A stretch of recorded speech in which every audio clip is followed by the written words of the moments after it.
Paul Keating has said Bob Hawke was suffering depression for 4 years and his prime ministership and was effectively frozen in the leadership, and everybody covered up for it. What you know about depression, can you believe that?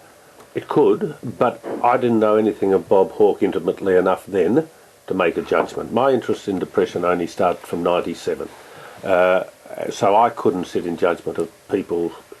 It's even hard to do so now, but going back, I would have no idea at all whether Bob or Paul was suffering depression, whether it was emotional or clinical. So I can't shed light on it. It's pretty nasty stuff. Does it matter? I think it's sad. I really think it's sad. I see Bob from time to time and Paul from time to time. I worked with Paul Keating when he was Prime Minister and I was Premier, and it was one of the most illuminating relationships I've ever had in my life, because we were politically different. We didn't compete against each other, but we worked together so well for the long-term interests of both Victoria and Australia, and I like working with people who think ahead. So I've got a lot of time for Paul Keating. I have a lot of time for Bob Hawke. What I find so sad about this is 20 years ago.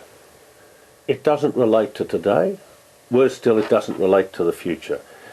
To some degree, both of them thought long-term, more so Paul Keating. They were thinkers. They actually, Paul in particular, thought what's in the best interest of Australia 20, 30 years from now, and I'd like to think that I did exactly the same. So to have them now, years after they've left positions of responsibility, trying to realign history, recreate images of each other, I find sad. They're both better than that. They've both contributed well to the country, and I think most of us think, I personally think highly of them both, and I think this is just I've never thought rubbish. you'd be so gullible. Me?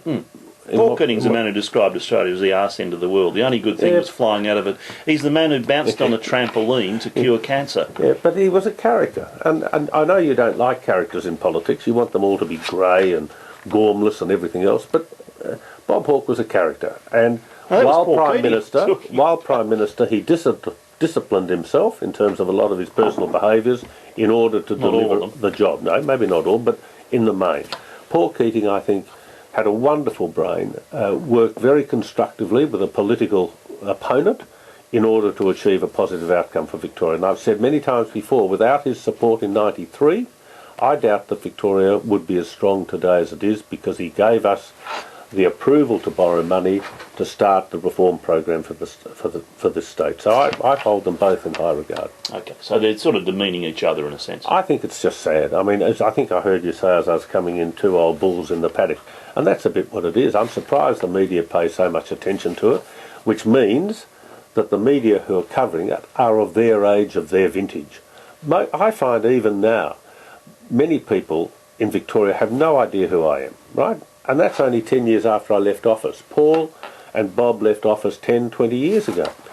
So it's only those who grew up with them that are giving them courage, and I suspect they're out of contact and out of context with the majority of Australians. People don't know who you are. Well, it's increasingly the case, and I think that's understandable. Well, maybe you better start kicking the old policy. You sent Robert Doyle around once when he was opposition leader. What do you mean? You were like Keating. You got stuck into Robert Doyle, didn't you? But that's 10, 15 years ago.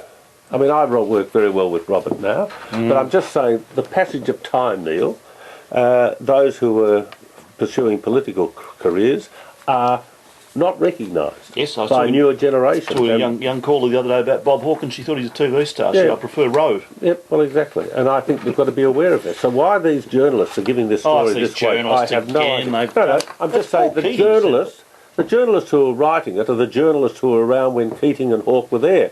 But they're no longer the journalists that are relevant to the majority of Australians who are younger. Paul Keating's saying that the Australian the Australian government was without leadership for 4 years. There was no Prime Minister for 4 years. Rubbish. That's important. Yeah, well, that's rubbish. Well, of course we had a Prime Minister, and the two of them worked so well together. You mightn't like their politics and you mightn't like their policies, but as two individuals they worked well together.